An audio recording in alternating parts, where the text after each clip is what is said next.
So I wish you could see what I'm seeing right now. We had 450 people RSVP to come talk about education reform. And I think back on that day in March last year when we sat around the table and started talking about the issues in education, started asking the why question.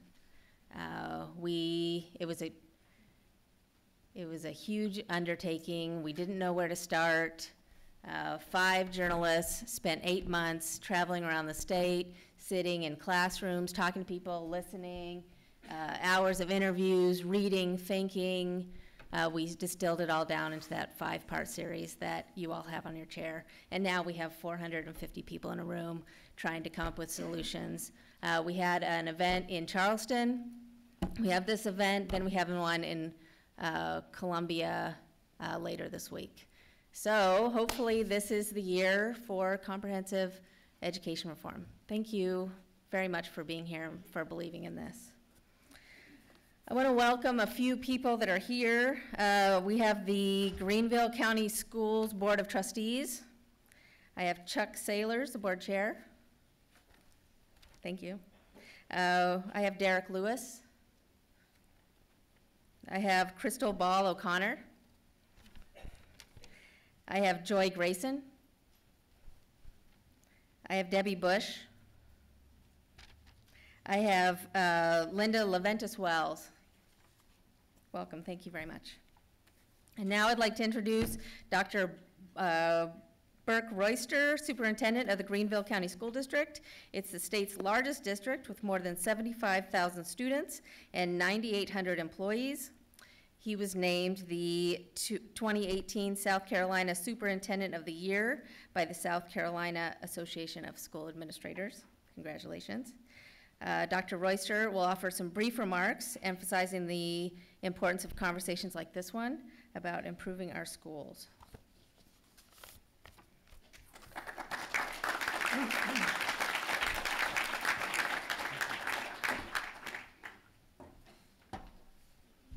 First, let me express my appreciation to the Post and Courier,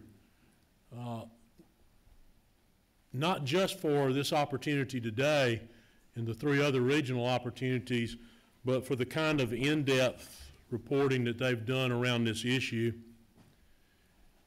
There is nothing that is more important to our state. Nothing. It is the cornerstone for the success of future generations. It is vital to economic development.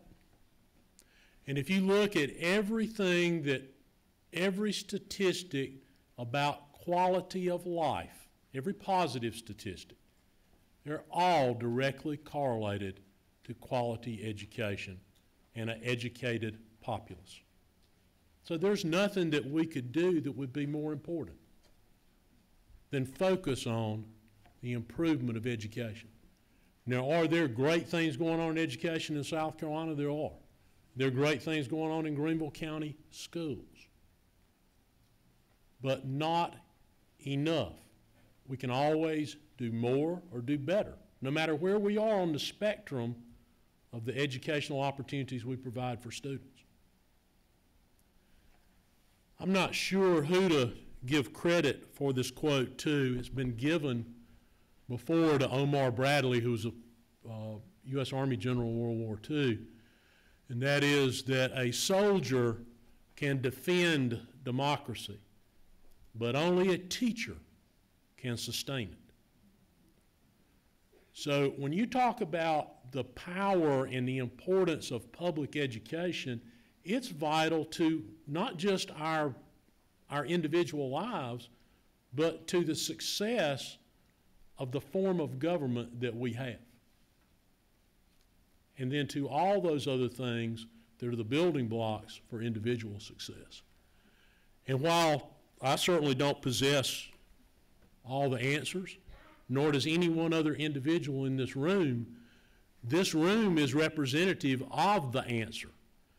And that comes from public, private, home, school, community partnership. It does not come from top-down driven accountability systems. It comes from a building of opportunities of the things that we know will cause students to be successful. And those things are built through those kinds of partnerships and through the involvement of all of those that have a stake in public education. And there is no one entity or no one individual that doesn't have some stake in it. Even if you have no children or grandchildren in school, you don't want to live in an uneducated community. So no matter the individual or the entity, we all have a stake in education. And I would argue to you today that our biggest problem right now with education is the title. It's disappeared up here now, but it's the title. It is the idea that something so important to the success of our nation, our state, our communities, and most importantly to our individuals, that we would aspire for that to be minimally adequate. What sort of aspiration is that? It is not the kind of aspiration that will put forth the type of educational system that we need to have. Now, I would also say to you that that's not the aspiration for Greenville County and many other communities in the state. But we can't operate successfully in a framework where that's the aspiration, to be minimally adequate, when it is the linchpin for success in every facet of our society. So I think this is a great starting point, this kind of discussion today. I think that without argument, the most immediate thing that needs to be done is we've got to pay teachers more. But all these other things that people want to promote that need to be done, I think they require some more vetting and input from the kinds of group that's gathered in this room this afternoon. There's 100 and something bills already introduced, and everybody's got a plan and a process. One thing, research already kind of says to us what we know works. But we need to get all the players in the room together and decide what this plan and this path forward is here. Because we've not had a plan for improvement since Governor Reilly's plan in the Education Improvement Act. We've had accountability plans. We've not had a comprehensive plan for educational improvement at the state level since the early 1980s. So again, I offer my appreciation to the Post and Courier and for all of you who are here today, because by your presence you indicate your commitment to moving us from a minimally adequate system to one that aspires to provide the opportunities that ensure that our students walk across the stage, get a diploma, and that they're college and career ready. And college and career ready, the way we define it in Greenville County Schools, is they've got some college credit on a transcript or an industry certification, not some score on a test that claims to predict what they can do, but they have actually done it. So again, I thank you and look forward to hearing the discussion and the question and answer.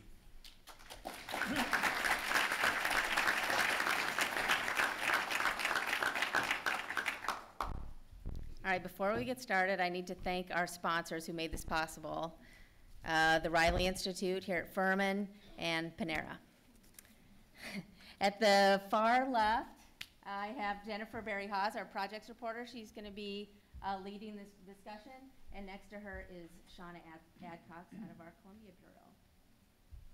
Pass it over to you. Thank you, Autumn. And thanks to all of you for coming out. It's so encouraging to see this room full of people interested in education. It's just wonderful to see. And I can promise you we have a fantastic panel here today, and I'm super excited to hear what they have to say. And I get the honor of introducing them to you. So why don't we start down on my right. You all know this, of course, but we have former South Carolina Governor Richard Reilly. As Dr. Royster mentioned, he was governor the last time South Carolina was able to pass comprehensive education reform. Then went to D.C. to serve as President Bill Clinton's U.S. Secretary of Education, the longest-serving Secretary of Education, as I understand it, from 1993 to 2001. Next to him, we have Edward Anderson, who's the principal of Tanglewood Middle School here in Greenville. Then we have Lisa Owens, Director of State, Local Government, and Community Relations with Michelin North America, which of course has been very involved in education here in South Carolina. And last, and of course not least, we have Ansel Sanders, CEO and President of Public Education Partners here in Greenville, a nonprofit that works with educators, parents, and others to support public education. So I can't imagine a better panel to have here. We're thrilled to have all of you, so thanks for coming.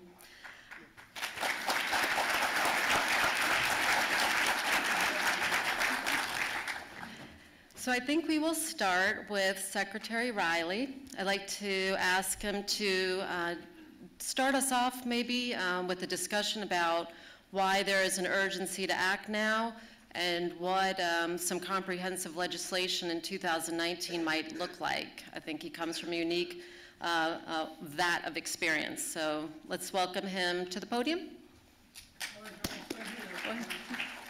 Or the table. Okay. Thank you very much, and thank Autumn and all of the people from the Post and Courier, the management people, the journalists, you and the others. Please tell them how much we appreciate your contribution to education, and it means a lot to us. I want to thank all of you all here. This is a great crowd and certainly an indication that there's strong interest in the subject.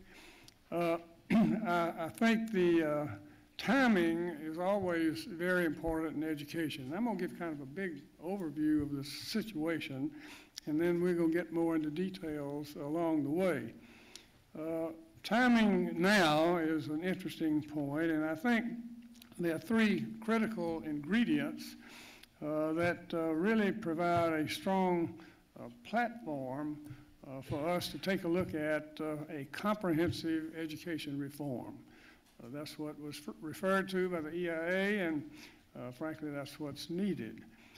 First of all, of those platforms, ingredients that make it interesting right now, one is that state leaders are talking about making education a top issue. And you hear that from the very top people on the state level and people all through the state. It seems to be a very interesting subject as far as the leaders of the state, certainly business leaders, community leaders.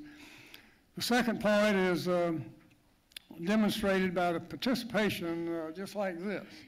The Charleston meeting and then this meeting, the fact that the Post and Courier has really brought this to everybody's attention, and people are interested. I'll tell you that, and you can tell that, you can sense it in this room. Third is the state is sitting on a $1 billion surplus of new revenue. Money isn't everything, as we all know, but it is very important. Certainly teachers pay, principals pay, those things, and then so many other areas that need looking at and improving attention to opportunities within the school, during the school day, after school, summers, and whatever.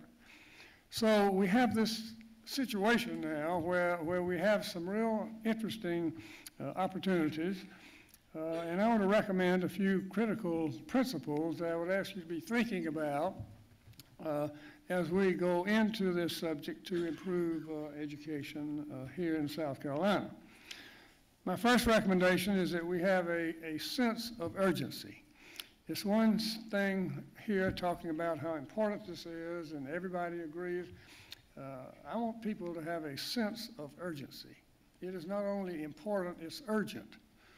I think Jennifer made that point, as so did Autumn, and I think all of us need to have this sense of urgency to our fine superintendent and how he expressed that also.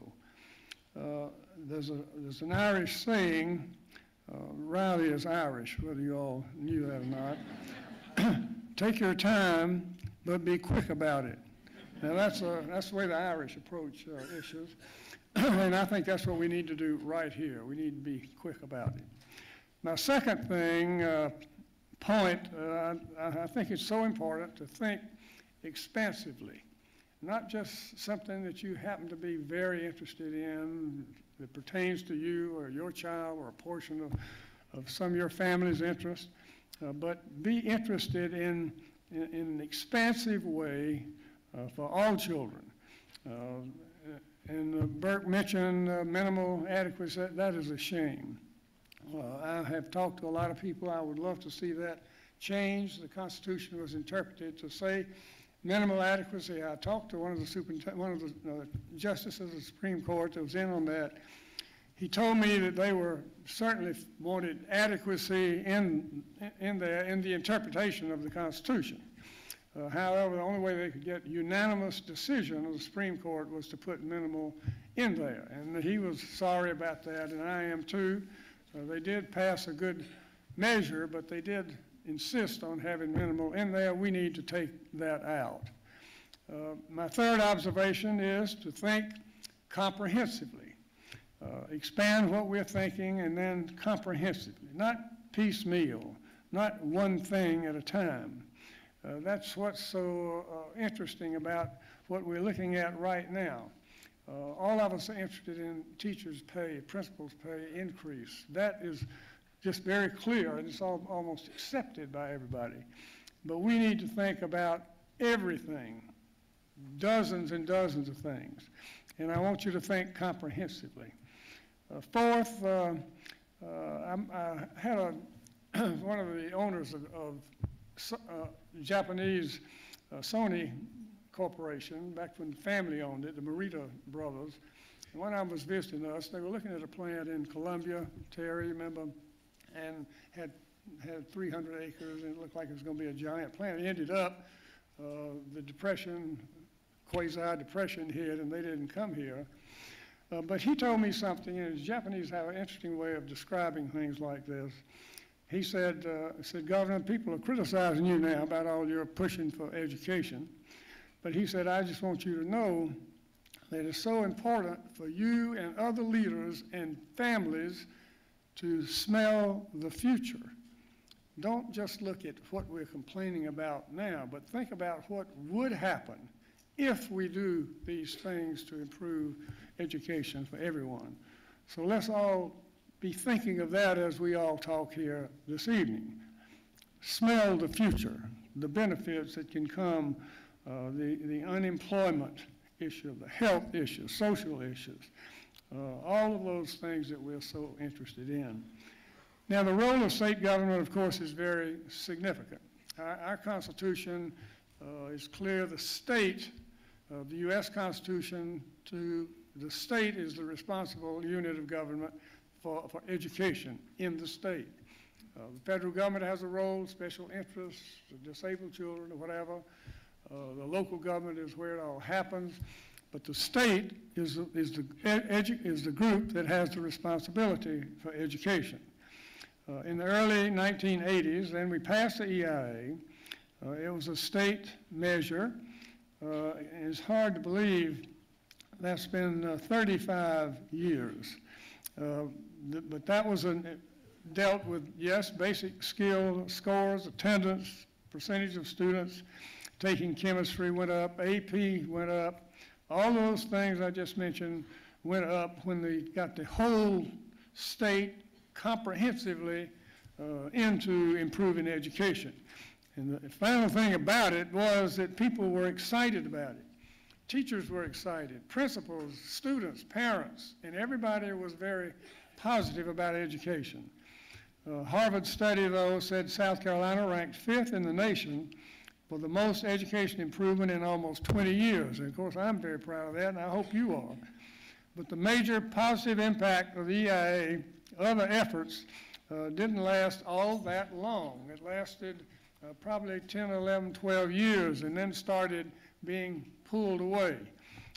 It was good, and then, not unfortunately, during the last 10 or 15 years, the state really has cut back on appropriation for the Education Finance Act, which is the basic education funding district by district. Many districts absolutely depend on that money for basic operation and instruction, and you actually have seen that cut back. Tax reform also has caused some problems with education. I think it's Act 388 really was a positive sounding thing, but overall it's turned out to be a problem for budgeting education. No community, no business, no profitable organization, no state, this great state can expect to have a vibrant future if you leave significant number of young people out. That's what we need to tend to in South Carolina in spades. Now, let me mention some recommendations about moving forward. I think one word that I'm going to continually use, and you'll understand that, is how everything needs to be put together. We absolutely have to have that. If we don't have that, we don't make the moment work. So I'm talking about the various aspects of education that we need to look at. Think comprehensively. Please do that with me. Number one is attract and retain effective teachers and leaders. Leaders are a very important part of that. Teacher leaders, other leaders, to have them compensated properly, have that positive feeling on that leadership and teacher level, that's an absolute first. Second, healthy start in childhood education. You've got to have a strong focus on the 0 to 5 age group. 4-year-olds and up need to really have good, strong education support. Earlier than that, families need help. Some families that have special problems really need some help in family programs to help advise them on how to help their children. Third, elementary schools. Elementary schools are so important. And you talk about science. Well, science is important, but unless a child has a good science teacher that understands science, that believes in science and technology as importance, then that child, very long the line, is not going to be as into it as they should be. Elementary school is extremely important across the board. Middle school, and I shouldn't mention that, so we got a wonderful principal of middle school here in Edward Anderson, and Dr. Ansel Sanders, of course, was involved heavily in a very wonderful middle schools himself. But we know what a transition period that is and how important it is. Then we get into summer and learning opportunities. In South Carolina, that's some real opening there for us to really do some things, to bring in master teachers, to work with other teachers, to have wonderful summer and afternoon programs. Then, of course, high school. I don't have to say too much about that. We all know the great importance connection with higher education, having those courses in new tech and whatever, to really tie young people into college work at that level. But all education needs to be improved, but certainly high school is a place where we can really see it. Family outreach and encouragement for them, engage them in all of the school improvement issues. We have school improvement councils in South Carolina, things where parents can get involved. Parent involvement is so very important. School facilities, finally, is something we know about, but we do know that if we have really outdated equipment, labs, technology, and so forth, it really is a statement that minimal adequacy is significant. And I know I gave you a number of broad suggestions, and you say, well, he just went into everything. Well, that's right. And when we got to EIA, we had a committee of some 35 people that involved everybody, business people, teachers, parents, students, leaders of all kinds, nonprofits. And they really went out all over the state, and they came in with some 55 or 60 different programs funded. And I'm telling you, it was an excitement that took place in the street. People on the street were talking positive education, and they weren't complaining about the small tax increase that it had to be involved, but they supported it and supported it a lot. It was comprehensive. So if there's anything I want to say about my brief remarks is comprehensiveness. If you're going to really try to do the thing right, be comprehensive.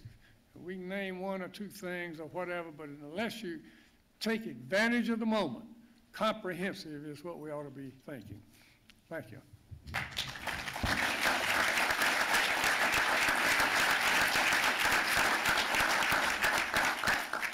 Thank you, Secretary. And now we want to get back to solutions in just a minute, but let's talk about the problems of today for a moment and start with you, Dr. Anderson, and you see it firsthand on a daily basis.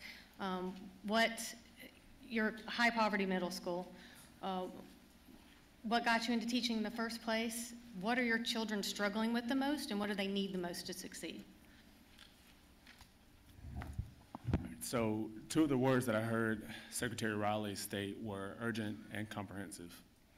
And every day, every minute, every second that we spend with our students, with our families, is urgent because we're losing them. And not just losing them in terms of their graduation, but we're losing them in the streets, they're losing their lives because they're not equipped with the skills necessary to make the decisions they need to make. And I was just speaking to someone in the audience a second ago, and they mentioned how 80% of the day, 80% of their interactions happen at school for a child between K through 12th grade. And that is up to us to provide them with experiences and social skills and self-regulatory skills and all those pieces to help them to survive. When I think about the issues that our students face in a high poverty middle school, I think about my own life in a way and how it mirrors a lot of what my students face. Single mother, 14-year-old mother. When you think about transiency, I went to 7 different schools between kindergarten and 12th grade. Homelessness at one point by South Carolina standards, and poor health. And I think the title of this question could almost be ACEs, or Adverse Childhood Experiences, because that's what our students in all of our schools are contending with. They're contending with childhood experiences that have negatively impacted their educational experience or eventually their life experiences. I would say that it was due to my church community, my extended family, exposure to other things that gave me the resilience to be able to come out of certain situations and circumstances. But again, when I think about our students, in a nutshell, it's transiency, it's adverse childhood experiences, it's abuse, it's lack of education amongst parents, and homelessness. And when you ask teachers to contend with an issue that society hasn't even solved, then they deserve every day to be recognized and to be honored for the work that they're doing. So again, I think those are the things that, again, in a nutshell, I don't want to prolong the time, but are the main issues that our students at our school face.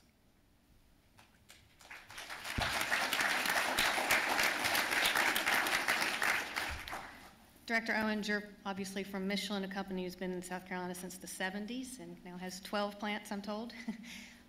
Obviously, a lot has changed in what Michelin needs from the 70s. Tell us how the workforce needs have changed and what y'all need most for students coming out of high school. First off, you can tell by the number of people in this room how important this topic is to our community. So thank you all for coming out today. And thanks for giving me the opportunity to represent our business community on the panel. And as you indicated, Michelin settled here in the upstate over 40 years ago. And one of the reasons we came to the area was because of the workforce and the relationships, the collaborative relationships between the schools, the technical colleges, and the community on the needs of the workforce. And so we've been very appreciative of that work together this far. But over those 40 years, we certainly have seen some changes in our environment, where we are now more advanced manufacturing, dealing with technology and higher advanced equipment that requires a higher skill set. So the skills that we are looking for has changed. And I'll take a moment and break down our recruiting efforts into 3 categories. First off is that person that has gone to college, a career track of an engineer or a college degree, and they're headed off to college, and that's one area that we spend a lot of time recruiting. The second one is what we call that skilled trade, the technical school degree, the hands-on, what we'll call mechatronics, electronics, basically mechanics, that we have seen a significant decline in the number of applicants over those 40 years. And so we've had to become very creative and re-engage with our community partners on how do we foster that workforce and getting students interested in those types of positions. And then the third field that we spend a significant amount of time focused on is our entry level, what we call wage operator position, which is what we have the most of in our manufacturing facilities. If you think about that, that's where most of our recruiting is in that wage population. A gross generalization, but that employee tends to be somebody who works near where they have grown up or they choose to live today. So it's not somebody that you bring in from all over the southeast to come work for us. They tend to like to work close to where they're currently living today.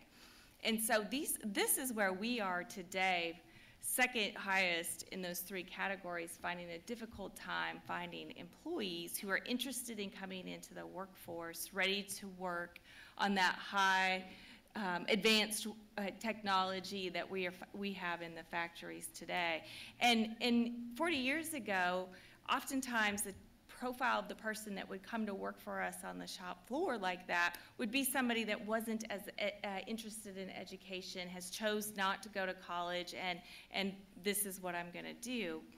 But in today's world, that doesn't fit our needs. We need somebody who is willing to work in a team environment, collaborate, problem solve, fix problems as they go along the way, willing to even understand the equipment and more than just push a button, but understand the workings behind all of that. And so we're grateful for the partnerships that we have here in the upstate and the conversations that are taking place. And so we are working through that. But we'd like to see it across the state where we're having students graduate ready to go to work, ready to enter the work environment with the skills that is needed, not only for a company like Michelin, but where most of our jobs are today in the manufacturing environment. So.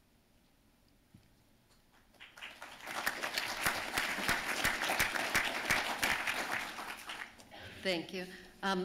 Ansel Sanders, you have a view that's a little different from everybody else up here in that you deal with all kinds of constituencies. So what are you hearing now particularly from teachers and parents, as far as the biggest issues facing public education now? Sure. Thanks, Jennifer, and just echo the thanks and sentiments that everybody expressed to the Post and Courier and the work that you're doing, not only through the publication itself, which has definitely been kind of a real catalyst to not only conversations, but a lot of movement out there from a policy perspective and from a practitioner perspective as well. And, you know, again, this is a reflection of that, so appreciate y'all's leadership and the opportunity to be here. I mean, they're a comprehensive, the approach to solutions has to be comprehensive, in part because the issues that we're facing are also comprehensive in nature. And to go down kind of a rabbit hole that one particular issue potentially outweighs another is a challenge in this work because there's so many. But at Public Ed Partners, as we're listening to teachers and parents and other stakeholders like business leaders, higher education partners, fellow nonprofit leaders, and policymakers as well, there are a few kind of foundational pieces or challenges that we see out there and we know can also be reframed as opportunities for growth. One, and Secretary Reilly alluded to it as well, is the teacher shortage itself. And clearly defined, the teacher shortage is a challenge to both recruitment, retention, and just overall advancement and support of the teaching profession. And why is that such a critical foundational issue? Well, from an academic perspective, we know that the #1 in-school factor to all student achievement resides in the teacher. If you connect that further, if students are better educated, they'll be able to compete for the jobs that Lisa was talking about and ensure that they're competitive for life after high school. And so we've really seen and have focused on the underlying issues of the teacher shortage, which we think are really symptomatic of how we have almost deprofessionalized teaching over the past couple of decades, how we've stripped away different elements of the teaching profession and relied almost solely on the passion with which teachers approach their work. And so we have to think not only comprehensively about education reform in general, but we also have to think comprehensively about how to actually elevate a profession that's been really challenged. How do we open access to the profession itself? How do we think about those critical first years, those induction years, and surrounding teachers with mentors and coaches and other areas support? How do we offer pathways towards leadership within the teaching profession that doesn't necessarily mean you have to go on to becoming an assistant principal or a principal? That's absolutely right and a viable path. But what about teacher leadership opportunities? And how then can a community come together to ultimately honor and celebrate the people in front of our kids each and every day by paying them in a competitive way, by ensuring that they have a level of trust and autonomy and freedom in the classroom to engage the creative juices that I know they bring to the classrooms every single day. So, the Minimally Adequate series kind of touched on this in numerous ways, but I think that's one issue that we're seeing kind of across the board from various stakeholders, and one that we can actually do something about. I know we're going to talk about solutions, so I'll hold my reflections there. The second issue, and again, there are many, is something Lisa touched on as well, which is this idea of readiness of students to compete in the world of jobs that exist right now and opportunities that we can't even fathom right now. So this notion of ensuring that there are viable, accessible pathways from early childhood through K-12 to post-high school opportunities to jobs, professions, and careers, that those are known, that those are supported, and that those they are open to all children. The second is to make learning relevant. I think that is something that I learned definitely firsthand as a teacher. I mean, the best lessons that I taught was when I actually connected it to a real world opportunity or a real world example of how you're actually going to use this skill or this objective that we're trying to master out there in the real world. You saw more light bulbs go off during those days in my classroom than any other day. And you're starting to see our system in schools kind of align with that. You see new tech, you see project-based learning, you see schools like A.J. Wittenberg and Fisher Middle School. You see these types of opportunities emerging that are really trying to connect not only those real-world hard kind of skills and knowledge, but those softer skills as well. Grit, perseverance, self-direction, how to work in a team, how to work in a diverse team. All of these things, I think, are challenges that are presented to our students, our teachers, our schools, and community that also equally have opportunities and solutions to them, that some of which are apparent right now. So again, I'm really trying to hold back from getting to the solutions piece, but at the same time, there's a comprehensive kind of set of issues which requires a comprehensive solution. And I think we can start with some critical areas, such as elevating the teaching profession and really ensuring that those pathways are relevant and viable for all kids.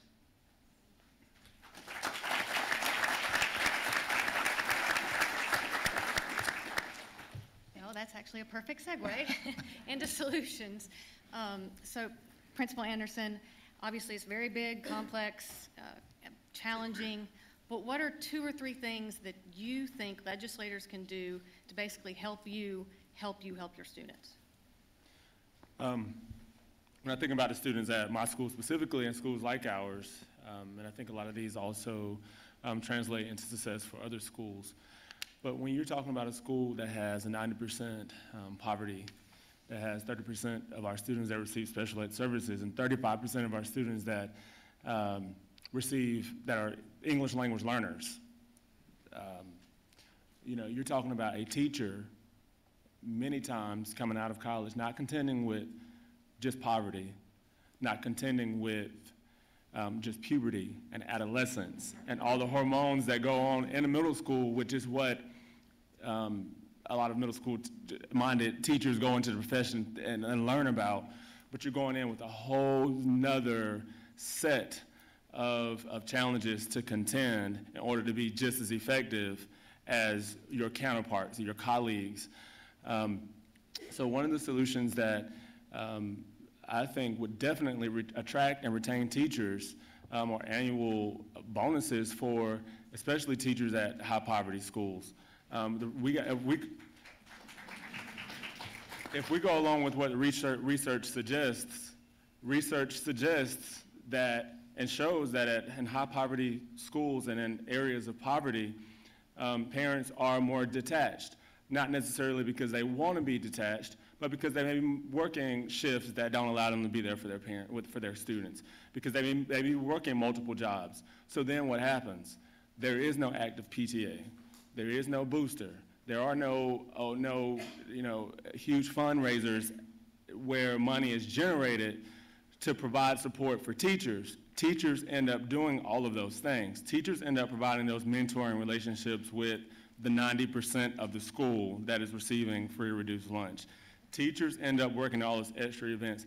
Teachers end up donating all of their money and their time. And although this is happening at all schools, it is happening at a very high rate at schools with the level of poverty that our teachers and our school and our area have.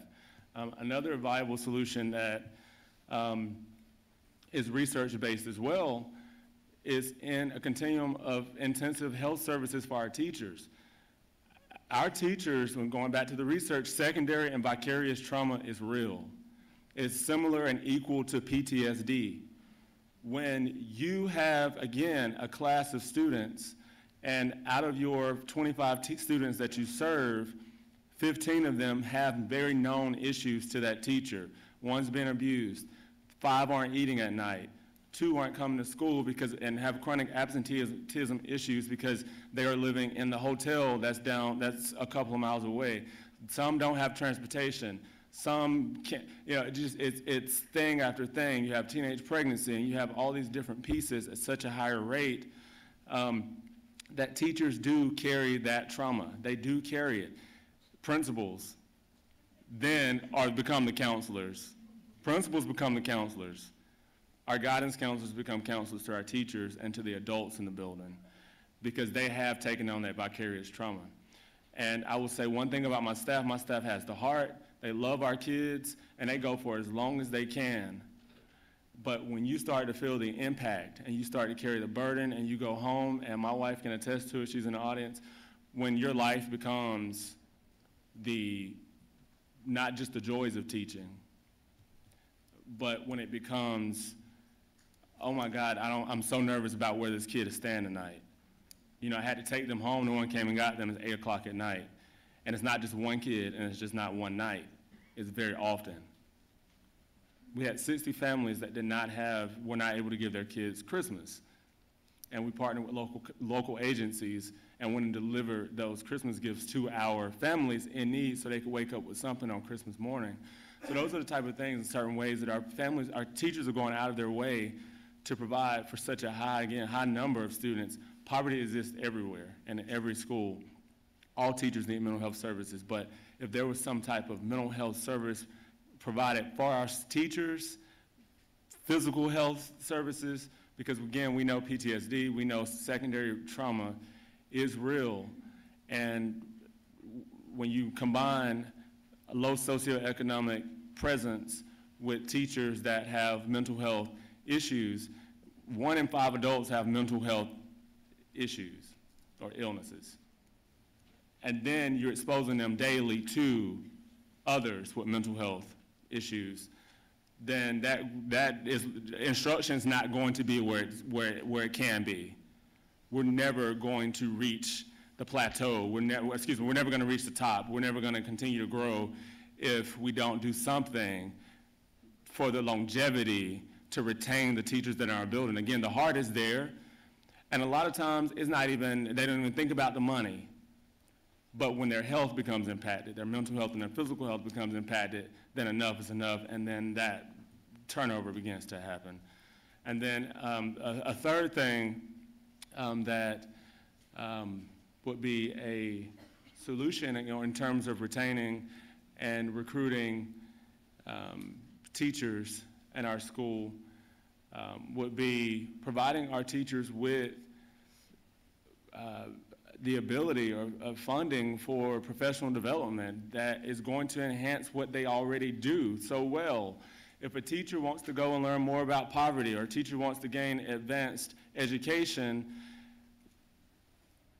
they should be provided with the ability to do that without even getting further in debt while they're trying to do it and trying to increase their ability to teach the students that are in front of them. It's not based on selfishness, it's based on their willingness to go out and get the education. And so many teachers are doing it to improve in areas where they know they may have deficits, but then they have to pay, and then they have to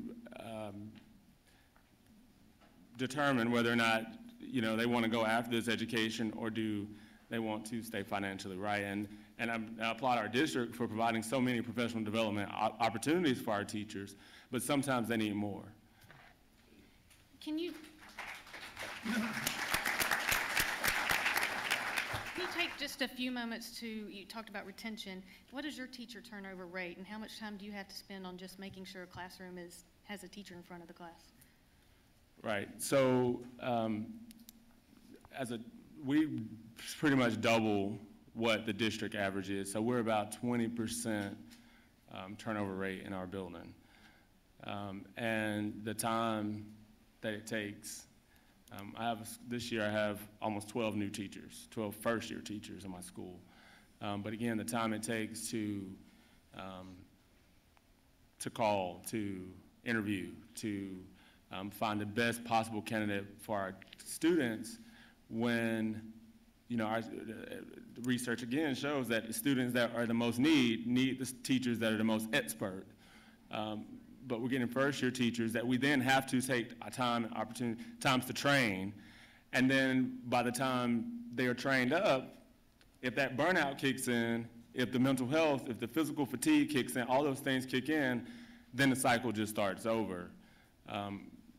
And so and then we start that cycle again. And so again, we double what the district average is, and it takes a lot of time, a lot of effort, a lot of resources away from where we should be focusing on, which is in the classroom and in the students. Training. Thank you. And again, on the business side, what can schools do more of or less of to better prepare them for the modern workforce? Wow, after that description, let's just get the student ready and graduated, right? No. In all seriousness, two things come to mind. Hands-on experience, so that they know what types of opportunities are out there, and exposure. And let me give you just a small example. We have a program called the Tech Scholar Program, and we were Burke, I'll tell you, a different county, and we were in a room like this celebrating 5 students signing on with Michelin through the Tech Scholar Program. No different than if you were signing on at Clemson in the football program. We wanted to make it a big deal, put your hat on or scarf on if you're a young lady. Out of the 5 students, we had 1 young lady. And so afterwards, I was going up and meeting the students and congratulating them and asking them, how did you get interested in the program? And the young lady was standing there with her parents, and they were all very excited about her joining the Michelin Tech Scholar program, and she said, well, you know, when I asked her, how did you find out about it? She said, well, I had seen a brochure. And I took it into my counselor and shared it with her, and she said, oh, no, that's not for you. You wouldn't be interested in that.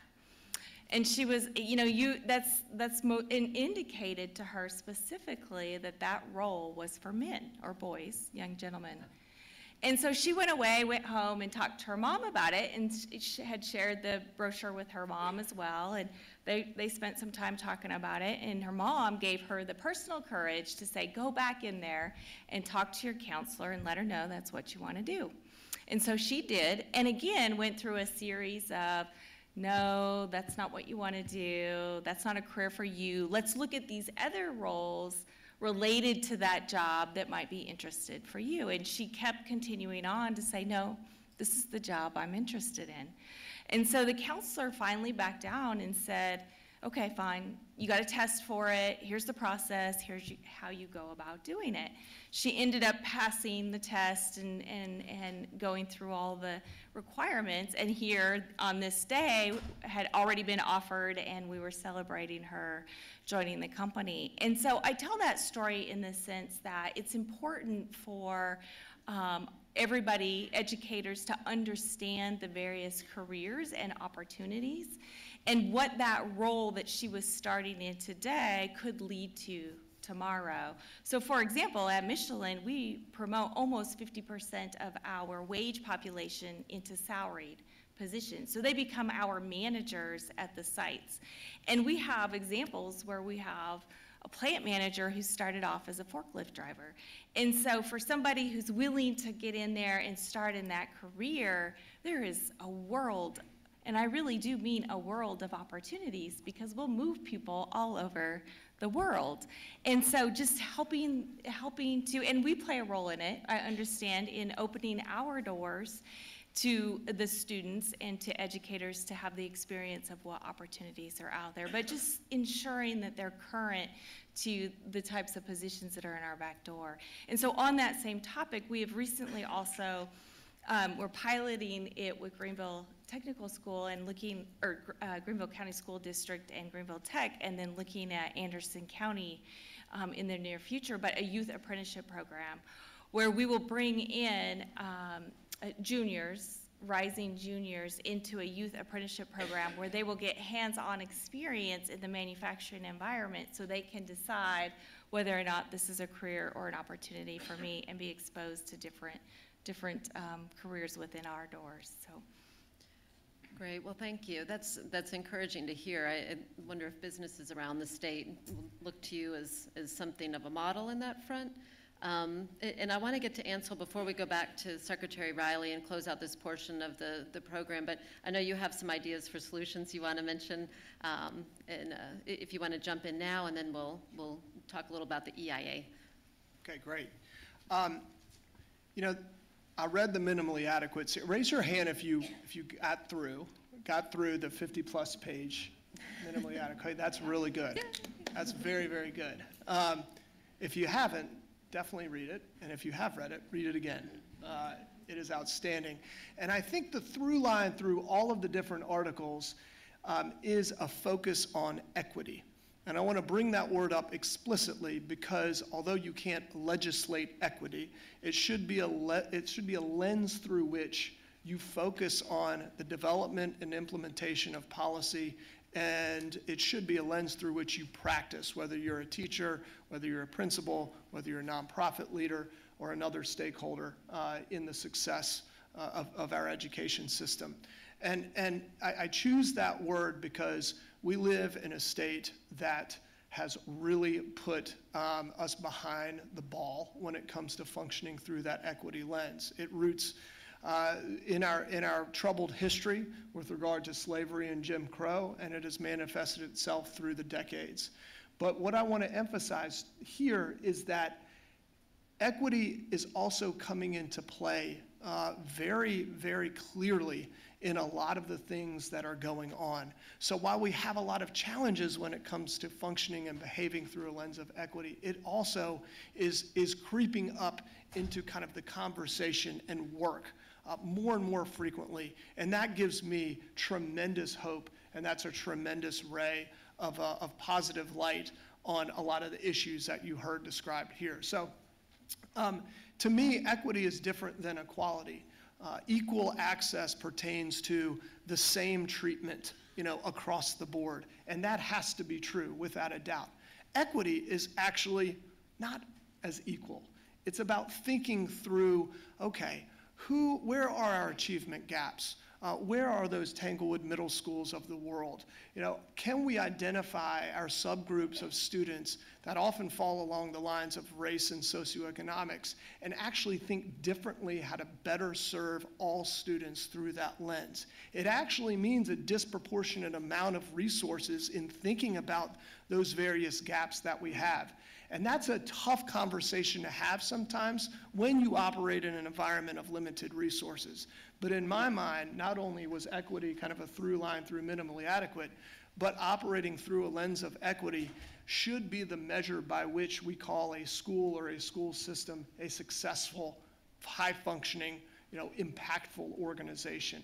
What are we doing to close those achievement and opportunity gaps? How intentionally are we being about ensuring that all of our subgroups have access and opportunities that perhaps their wealthier counterparts are having? That is what I'm talking about when I think about equity. So if we think about a comprehensive approach to education reform, we have to think through that. And the fortunate thing is, as I said, there are opportunities, real kind of programmatic opportunities that are emerging, that are thinking through this lens. There's the Spartanburg academic movement led by John Stockwell over in Spartanburg. There's the Greenwood Promise down in Greenwood. There's the Tri-County Cradle to Career Collaborative in the Low Country. And here in Greenville, we have On Track Greenville. And I really want to highlight that effort, because we don't talk about it really as an equity effort, but it really is. Because what it's focused on in Tanglewood Middle as a part of On Track is identifying students who otherwise might be off track for on-time high school graduation and looking at data around attendance, behavior, and course performance to get to the root cause of why kids are chronically absent. And instead of going to the truancy officer, really understanding, well, goodness, there's a homelessness issue going on. That is why Ansel is chronically absent from school. And that is something that falls out of the purview or capacity of a single school or perhaps a school district itself. Well, if we understand using data root causes of what is going on there, we can then build partnerships, to Dr. Royster's point, in the community with organizations that can provide that type of support for kids and for families. So On Track Greenville not only is an opportunity to look at data more thoroughly and to identify root causes, but it's an opportunity to build partnerships beyond the school with organizations like Communities in Schools, with Greenville Health System, with other entities at the table who can take a more holistic approach to seeing the students. That is equity in practice, is On Track Greenville. And you've got, I see some friends over here from the United Way, who between the United Way and Greenville County Schools are really spearheading the implementation of this collective impact endeavor that will ultimately ensure kids, our most vulnerable middle schoolers, are on track for high school graduation. And that there's a disproportionate amount of time, talent, and treasure going into On Track Greenville, and it's not the same at perhaps a school that serves a higher socioeconomic group of students. And you know what?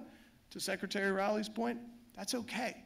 That's okay, because that is a system functioning through a different lens, not just about equal treatment across the board, but about equitable treatment.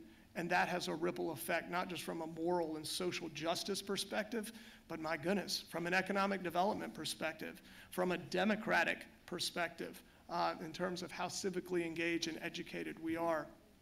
So operating through that equity lens is one that I think we should really take to heart as we think about real solutions, whether it's the teacher shortage or comprehensive ed reform from a policy perspective. We should really consider that lens of equity as well.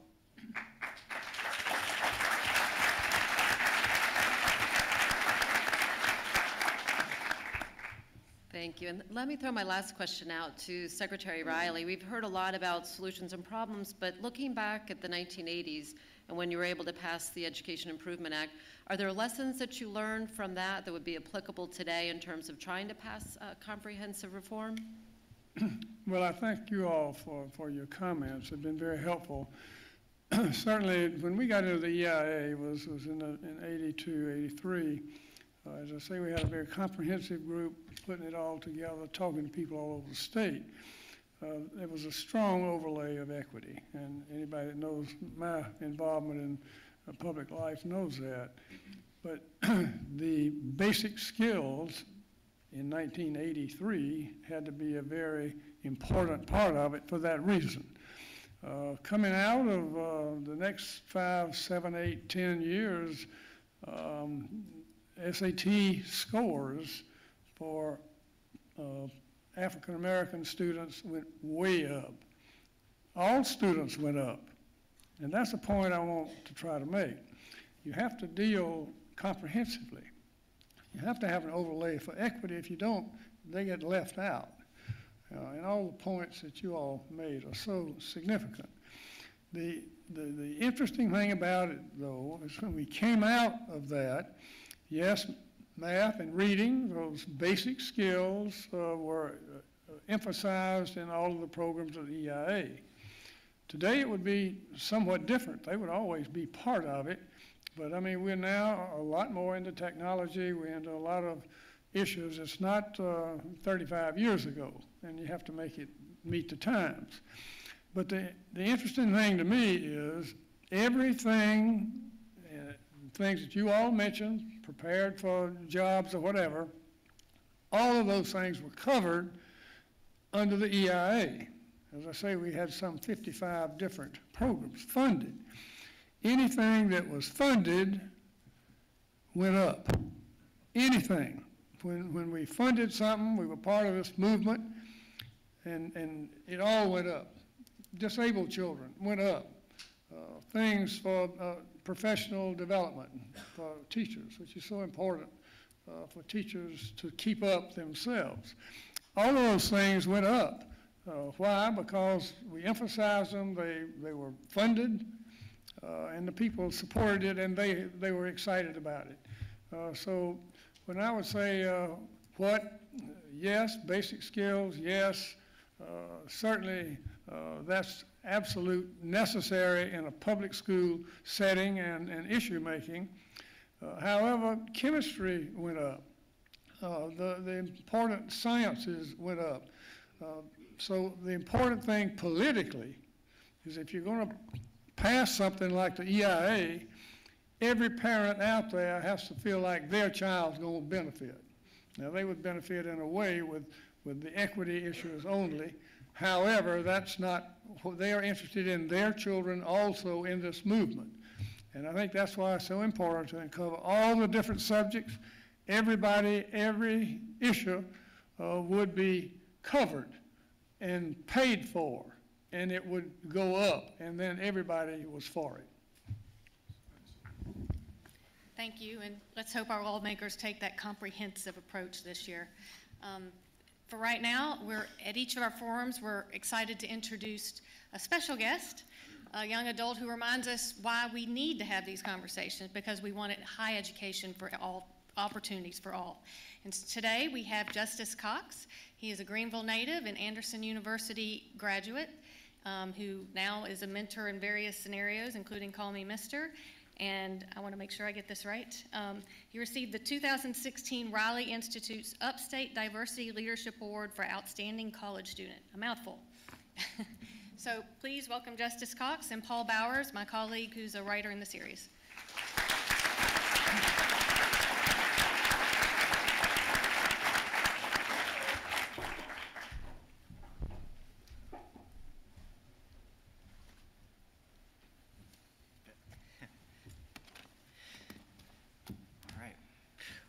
Justice, it was good to meet you just a minute ago. First off, thanks for teaching. Justice is a 5th grade teacher at New Prospect Elementary. I wanted to start off just by asking, what is it about 5th grade?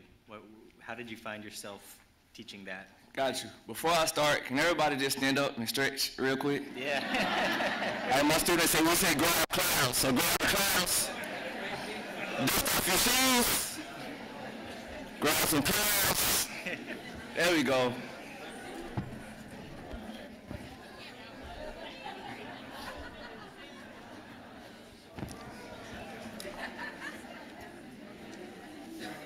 Good job. Good teaching 101.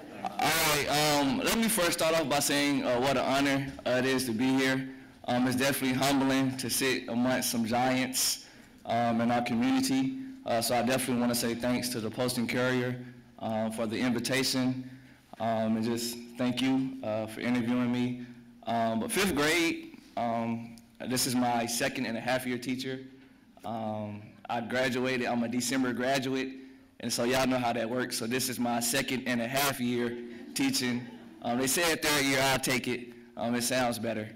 I graduated from Anderson University. And the main thing, I know we're going to talk about Call Me Mister a little bit, one of your questions, but that's one of the main reasons that I wanted to go into elementary. My heart was in middle school because of the same reasons, things that I experienced growing up right here in Greenville County. I also was a product of homelessness, drug abuse in the house, and things of that nature. And so middle school was probably my hardest time, and I was like, that's where my heart is at.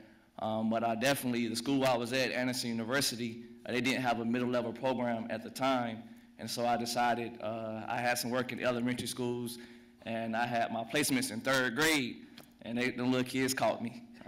They grabbed me, and I've been in elementary school ever since, and definitely loving it. And it's an honor every day to work with 9 and 10-year-olds every day. Yeah. So growing up in the schools here, what was your experience like coming into school, bringing what you brought with you into the classroom as a student growing up? Got you. I do want to say shout out to Greenville County Schools. I am a product Greenville High School alum, 2011. We're here? Okay. And I know the title of this event is minimally adequate, and I came up, I guess, in a poverty setting as well. Like I said, I experienced homelessness, drug abuse, but one thing about me, I didn't know I was considered a kid in poverty. You know what I'm saying? I didn't understand that aspect, and so for me, school was a breeze. I was average, and I guess I can say I was minimally adequate.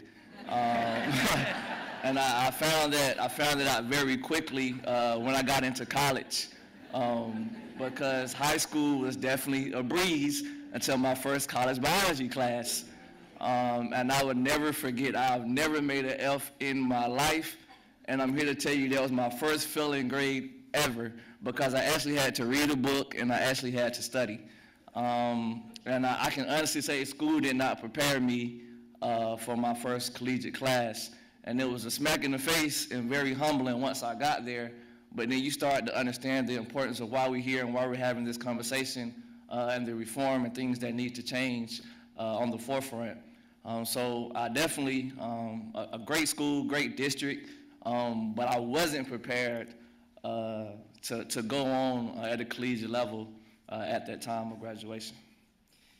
So we did want to talk about Call Me Mister at Clemson, and one thing I hear way too often is that teachers come fresh out of college and are sort of blindsided by what it's really like in the classroom.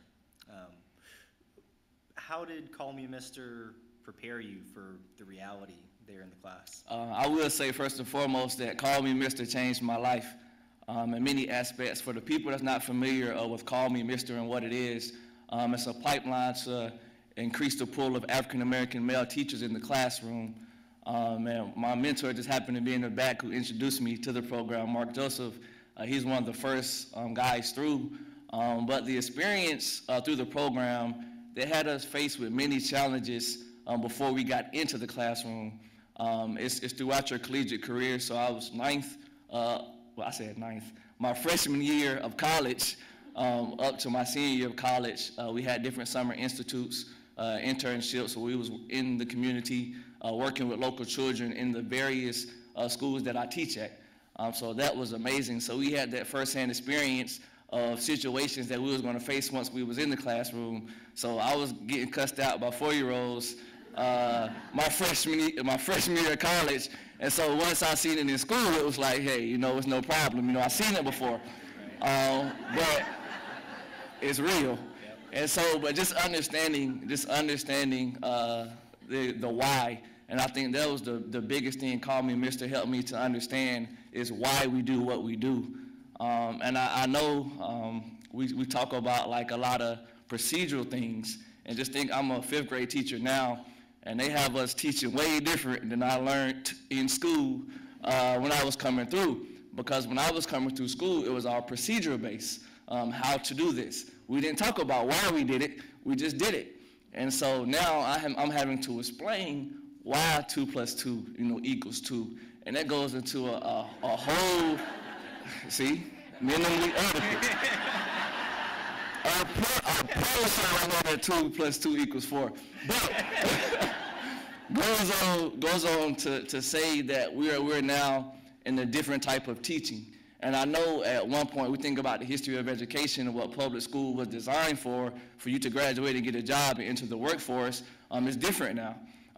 Yes, we want to enter the workforce and things, but we know who the people who make the money. It's not the people who can do the procedural.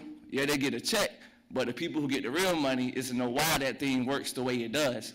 And so that's what we're getting to. I could talk all day because it was getting into, like, and what's crazy, when the whole Minimally Adequate series came out, I was struck because this has been my mission since I found out about it, and I actually found out about it through Call Me Mister. They was like, do you know it's in your state constitution that you guys are only supposed to provide a minimally adequate education? Right? And I had this same conversation with my kids when it came out, and they was all looking at me like, are you serious? And I'm like, yeah, it doesn't make sense. So my goal, since I found out about it, was to get it removed, because I grew up in the church and I understand the power of words and what it truly means. So if that's our standard, that's what it's going to be. So I know that's not your question, but no, this is good. This is good. So since the series ran, we've gotten all kinds of feedback. Some more constructive than others, some more helpful than others. But one thing that personally has rubbed me the wrong way was people saying, "Well, you don't understand. It's these students, it's their families. You know, you wouldn't understand. They're not putting in the work, and so that's why the state is failing." Or they'll say, "Well, you know, we don't have the greatest teachers." And having grown up here, having met the students, families, and teachers that I have, I can't accept that. And there must be something systemic that's missing. So what I wanted to ask you was, as a teacher, what is it that we can do as a state to help you do your job more effectively? All right, I think one thing that's been echoed enough is pay. And I don't really say that just to be somebody to keep beating a dead horse. But one thing I have to go along with your question, I was able to help start a mentoring group in Greenville working with young men. And our 3 pillars are education, empowerment, and exposure. And we've talked a lot about education, and we've also talked a lot about exposure. But the empowerment piece, I feel like, is a huge part that we are missing in education on all aspects. We talk about the demands of education, and if we could be real a little bit, this is my 2.5 year, and a lot of people say that's that burnout year where you get tired. I felt that. And honestly, breaks, when I'm away from school, is hard for me. It's hard, and it's hard for me. I must sit here thinking about things I can invest my time in and probably make more money. And the school rolls are back around and we're back at it. And it's crazy because we talk about having a heart for kids, which I know a lot of us do, but sometimes a heart just isn't enough. Sometimes you get beat down, you get tired. We talked about mental health. That is real. We give so much every day. And it's not just content. We give our hearts daily. I have 40-something kids, and I pour my heart out daily. And it's just like, who's filling you back up? We always talk about you can't pour from an empty tank. And that's real. And I understand administrators under a lot of stress. I understand how it goes. I understand the game. But that empowerment piece is also very humbling, because that word empower means to give. And if you don't have anything to give, you're going to be less powerless. And I feel like money is one of the main things we can use, like you said, with bonuses to empower our teachers. And not just money, other incentives. I know for me, it's a struggle. I'm to a point in my life where I'm ready to start a family, move on, but I can't do much with a teacher check. And it's real. And then we talk about student loans. Whew. It's real. And so we talk about teacher recruitment and retainment. You're not recruiting anybody that got some sense, that understand that I'm not going to be able to pay these student loans back with this teacher check. Yes, I got a heart for it. Yes, I love it. You know what I'm saying? But what other things can you offer me? What other ways can you empower me to do my job, so when I come in, I can pour from a full tank? Because it's real. And the teachers, I see it daily and I understand it. Like, I heard the stories before I got in the classroom. It became even more realer once I got in there. So just understanding the importance of empowerment and how we got to be there for each other. Like, I love this. This is a beautiful image. I didn't see this when I was sitting at the front, but this is a beautiful image, because us teachers, we have to stick together. And we talk about things being comprehensive as a solution, and we can't throw around the word comprehensive and not think about the definition. And I'm a word person, and so when I kept hearing comprehensive, I was like, let me look up this word. And the first thing it said was including all. And we cannot overlook that aspect of including all. People that may not look like us, people that may not think like us, people that may not believe the things that we believe in, but understand that education is the main goal, and that if we're going to be comprehensive, we have to truly be comprehensive, including everybody.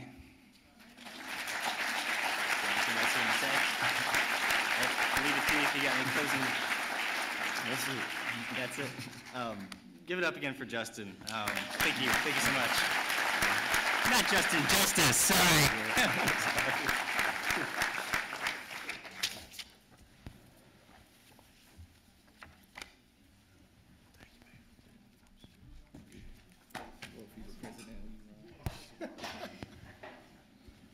All right, well, I hate to stop listening to him, but so let's open it up for questions, and we're running a little long, but that's okay. But because of that, if we can keep the comments or questions a little short, if you could raise your hand, and we'll bring a mic to you.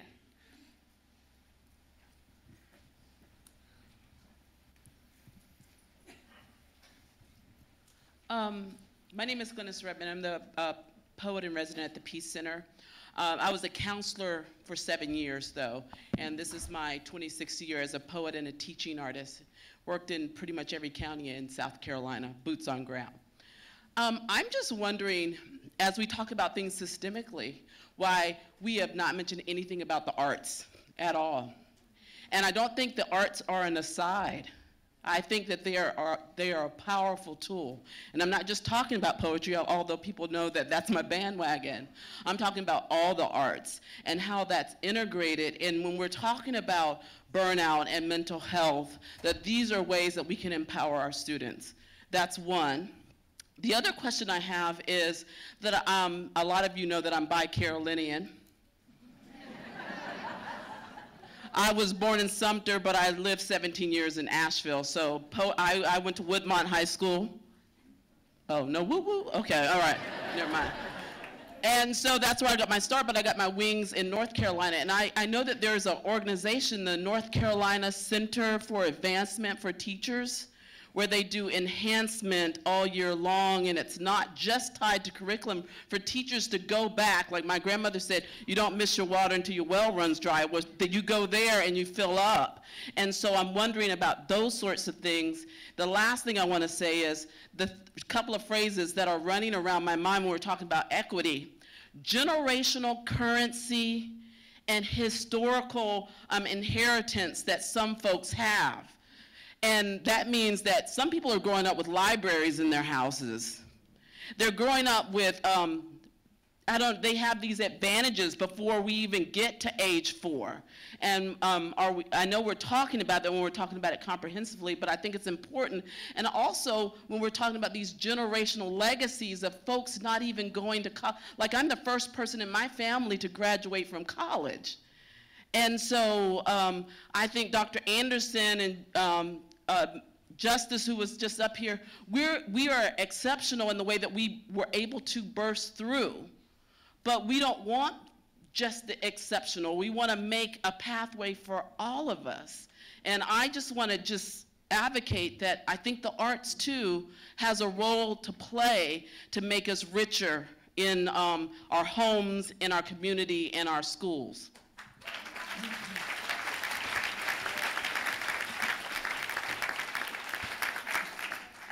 So who up here wants to take a stab at that? I can see Secretary Reilly's. First of all, as a great poet, I love your comment, and we're so proud that you're here in Greenville. Anything that I've ever been involved in that worked well in education had a strong art-related part to it. We all talk about innovation and creative thinking. We talk about making education exciting, especially for poor kids who really have a lot at home that's worrying. To get out and have the experience of art and music, it really is a tremendous part. The EIA was very strong on art and music and education. And if we're going to have a comprehensive program that works, that people support, we'd have to have a strong art and music aspect to it. Thank you.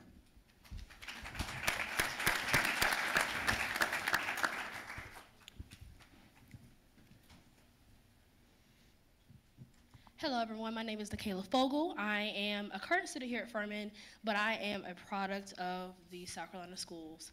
I was born in Baltimore, but when I was 1, my parents moved me here to South Carolina, where my dad is originally from Orangeburg. And up until my 4th grade year of school, I was in Orangeburg 3 school district. So one of those districts where you have a lot of socioeconomic just it's not where it is in some areas. And then when I was in the end of my 4th grade year, moved here to Greenville. My parents wanted more opportunity for my sisters and I. And so growing up, I saw these disparities. I saw in Orangeburg 3, I saw the struggles that students go through on just an extreme level. My mom is actually an educator, and so she was a teacher in the school that I attended. And so I remember not only experiencing the struggles and experiencing and seeing them, but also coming home and hearing it from a teacher's perspective. And I want to also go back to your note of the students that do have libraries at home and have access to tutors every day. When I moved here to Greenville, and I was in 5th grade, I remember coming from a district where that minimally adequate was definitely just something that you experience every day. The level, the intensity, and the rigor of the education that I had was definitely not at the level that it is here in Greenville County Schools, and I thank Greenville County Schools for what they have done, because that completely changed my perspective. I was exposed to things that I never would have been exposed to. But I still was at a disadvantage because I wasn't at the same level. I didn't have the tutoring every day. I didn't have parents that were, well, my mom was very heavily into education, but she was the first one to graduate from college and from high school as well for in her line of in her lineage. So I have firsthand experience of both sides of the spectrum, and I just wanted to say this is very much so real. And then also one thing as well, when I was in high school, I transferred from Eastside High School here in Greenville County Schools, and I went to one of the charter schools here in Greenville County, Greer Middle College Charter High School. So I have the experience with dual enrollment classes and going from an AP system in the normal high schools into a more a system dedicated to raising up students and knowing how to succeed in a college environment, which college is so important. And that transition for me was hard, but it was necessary, because if it wasn't for that experience, I wouldn't be here at Furman University. So one thing I do want to say is having all of those experiences led me to where I am today, and I'm thankful, but I want more of our students to have those experiences. We need exposure throughout our system, and we need that equity throughout our system, because there are so many students that just don't know. I have many, many peers that I've known since I was in the Orangeburg area, and they're not where I am. They didn't have that exposure.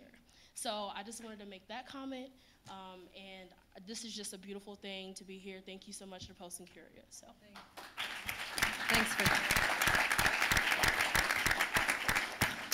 And Sarah will come around as best she can with the microphone. Oh, I'm sorry, we have two. I didn't know that. That's fine. My name is GP McGlair. I'm with the South Carolina Arts Alliance. So Glenna stole my first comment about the arts. But I would like to thank Governor Reilly and the Greenville County and Michelin as well for their support of the arts in the community, which brings me to my question for you. The quality of life for a teacher beyond the classroom, and how that can be used as a retention and recruitment tool that I don't see being talked about a lot at my conversations. I used to work in local government, and we had a great relationship with our schools, but we never really talked about how do we, create better housing for teachers? How do we create more places for teachers to dine, more things for them to do in their free time, or for them to use as inspiration for their students? So I guess the question is, we're kind of blessed in this area that we have a high quality of life, and I guess this would be applicable to whoever wants to take it. Do you think it's easier to recruit a teacher to Greenville than it is to Marlboro? Great question, and two big thumbs up on the arts comments from both y'all as well. At Public Education Partners, we think about the conditions that need to be true in a community to attract and retain the best possible teacher talent. And that's a critical kind of visionary question that cannot solely reside, the answer doesn't solely reside just with Greenville County Schools or a single school of itself. And I'll get to your last question, because I do think there are definitely different and perhaps harder challenges to recruit a teacher and retain a teacher in Marlboro versus Greenville. But I do think there's some fundamental similarities about, let's say, housing, for example. You brought that up specifically as it relates to quality of life for a teacher. So in Greenville, we all know that affordable housing is a massive challenge. It's one that faces our city and county. Workforce housing is part of that spectrum, and teachers fall within that. So on a very local level, this idea of affordability certainly becomes an educational topic, because it is an aspect, it is a piece of that puzzle to recruiting and retaining top talent, or a community's having kind of an environment by which you would want to come teach and stay teaching. In a place like Marlboro or other rural areas, perhaps housing isn't an affordability issue, but housing can become a lever to build a community of teachers, to ensure that you're able to plug right into a community of peers that supports your own kind of introduction and entry into the profession. And that's a real key piece here, regardless if you're in a rural or an urban setting, is ensuring that our teachers have access to peers that are supporters. And you can leverage housing to help do that. So it's both, the opportunity around housing is both about affordability, yes, in the context of Greenville, and it's about an opportunity, especially if you have teachers living in proximity to one another, to supporting them in their growth, in their kind of mental health, in their collaboration as well, to become better, higher impactful teachers. The last thing I'd say to this is, I've become fascinated with this notion of how do you elevate a profession, and how have different communities across the country actually done that in different sectors. So for example, you think about the Silicon Valley, that is the epicenter, that is the destination, that is what you think of. If I want to start a tech company, I'm thinking of Silicon Valley, right? The same thing is with banking. Banking, you think of Wall Street. That's the destination. That's the Mecca. That's what you think of. There's a correlation between banking and Wall Street. What would it take for a place like Greenville County to be the Silicon Valley for teachers? This place, this destination in our country where you're saying, whoa, what is going on there? They're thinking about housing, they're thinking about pay, they're thinking about trust and support in the classroom, they're thinking about mentorship, coaching, leadership opportunities, environment of the classroom and the school, great leadership in our principals. What are those conditions, the collection of which would make up a picture of a very different kind of destination? And so I think that's the aspirational kind of conversation that we have when it comes to thinking both in school and out of school about elevating the teaching profession and going head on to recruitment and retention and becoming more comprehensive in our approach.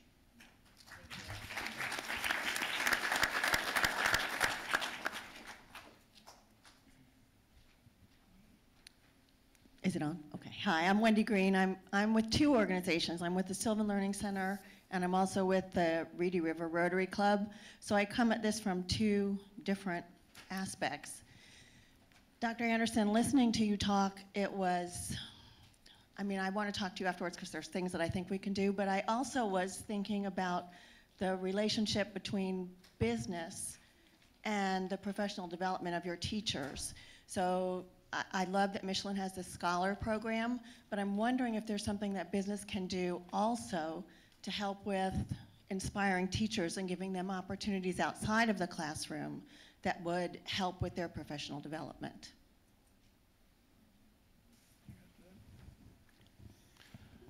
I think that's a great comment, great question. I look forward to the conversation, but through really what a school like mine has needed is kind of a conduit to make some of these things happen.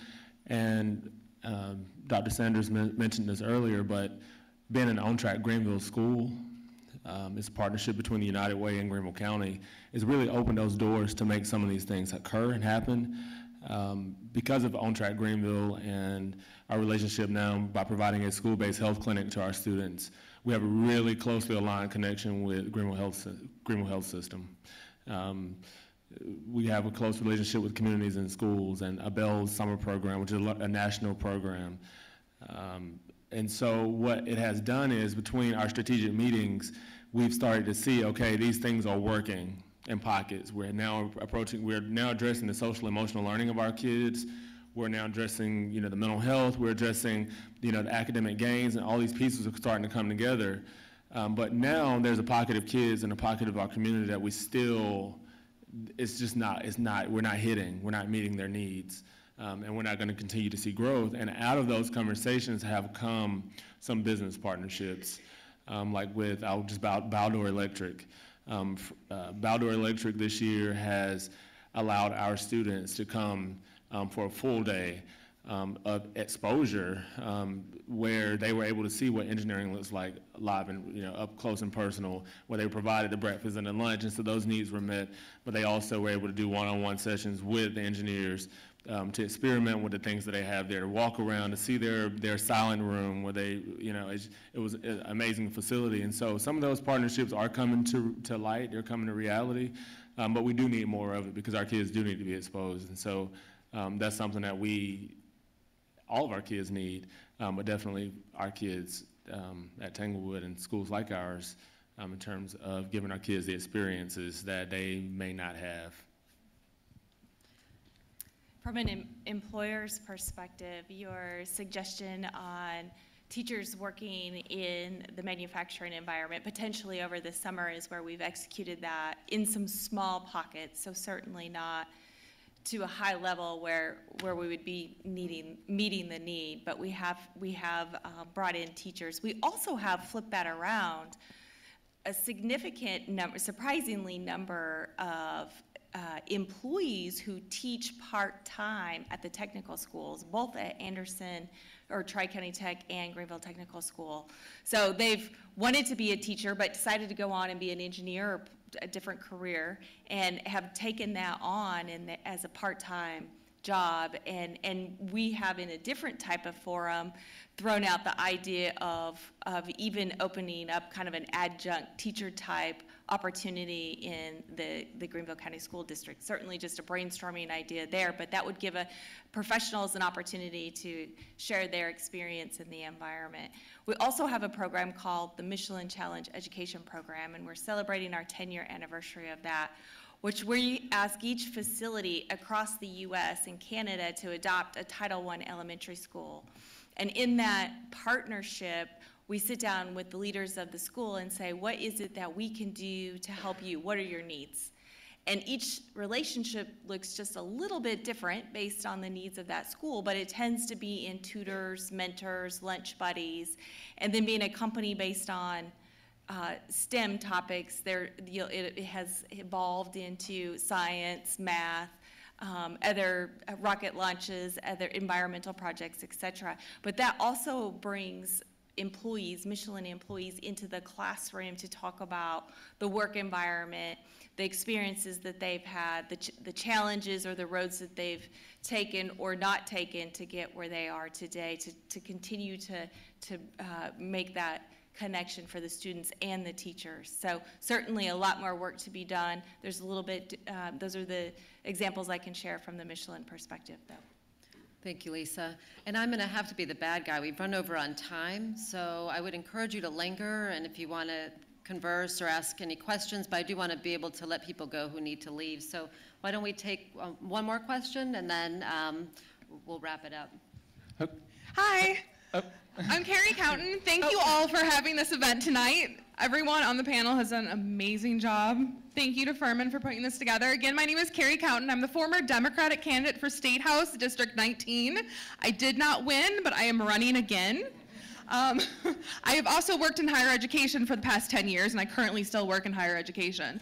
So my question to the panel is, does anyone feel like they want to comment on the fact that you feel that the South Carolina State Education Lottery funds are not being spent appropriately, and what can the community do to raise more awareness to the fact that they may or may not be being spent appropriately? Any lottery experts up here? Sure. So they should be spent towards education purposes. I mean, and I don't have a whole lot of knowledge, but I'll reference Secretary Reilly about, the surplus and opportunities that we have financially to invest in educational aspects and strategies that work. I think one of the clearest opportunities that we have, and perhaps we haven't seen this level of alignment on the legislative level since maybe the 80s when you were in leadership, Secretary Reilly, is this idea around teacher pay. You hear legislators talking about this. You hear chambers prioritizing this. You hear educators organizing and talking about this, advocacy groups. So it's like the gang's all here, right? The stars are all lined up. And to ensure that you have, again, teacher pay is not the silver bullet. It is not the panacea for all of the challenges that we have, but it's a significant piece of the puzzle that legislators can take action on, perhaps even outside of comprehensive reform, which is needed, agreed. But this is a tangible kind of opportunity that we can wrap our brains around that could actually happen this legislative session. So I'm actually optimistic that not only are there funds available, but there's alignment and motivation among the stakeholders as well. So, and the last thing I'd say, and my panelists can certainly pick up on this as well, is, I'm trying to think about like a call to action for y'all. A group of engaged, 400 plus folks who have come out on an afternoon, on a Monday afternoon, and want to be involved. So one, go to a school, go to a public school and spend some time there.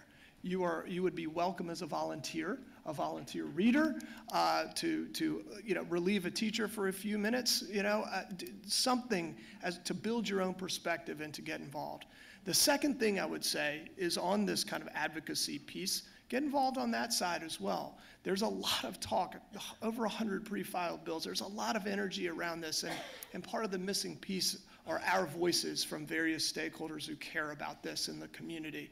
Public Ed Partners wants to help you with that. If you want to sign up and get more involved from an advocacy perspective, Lindsay Jacobs is right here. She's got her hand raised. She'll definitely teach you how to do that. And I said teach you how to do that because there is kind of a skill in the science. But so anyways, I know I didn't necessarily answer your question, but I think it's a good opportunity to think about how we use our limited resources and perhaps some of the surplus that we have in a way that could really that really has some traction right now. Well, there are a lot of issues out there that would involve funding source for education. And of course, lottery is one of them. There's a lottery commission, as you know. It's a state decision, though. It was made by the House and Senate and signed by the governor, and it deals primarily with higher education, as you know, those funds. And so if that's an issue, then, you know, people can bring those issues up. They're state decisions. And that's why just getting involved in education brings all these things up. What other funds that we might move into a certain area? So that's a good point. Thank you. And I want to thank all of our panelists, Secretary Reilly, Edward Anderson, Lisa Owens, Ansel Sanders. You've all been great. Justice Cox, of course. Thanks all of you for coming. I do want to encourage you, if you'd like to remain part of the conversation, at the Post and Courier we started a Facebook page called South Carolina Education Reform. I encourage you to come be part of the conversation, a civil conversation, no trolling. If you'd like to join, we'd love to have you. The other thing is you'll be receiving by email a survey about some of these issues and moving forward, so I'd encourage you just to take a couple minutes to fill that out if you would for us, please. And otherwise, have a wonderful evening. I encourage you to linger and have some more conversation, but thanks again. It was great seeing all of you.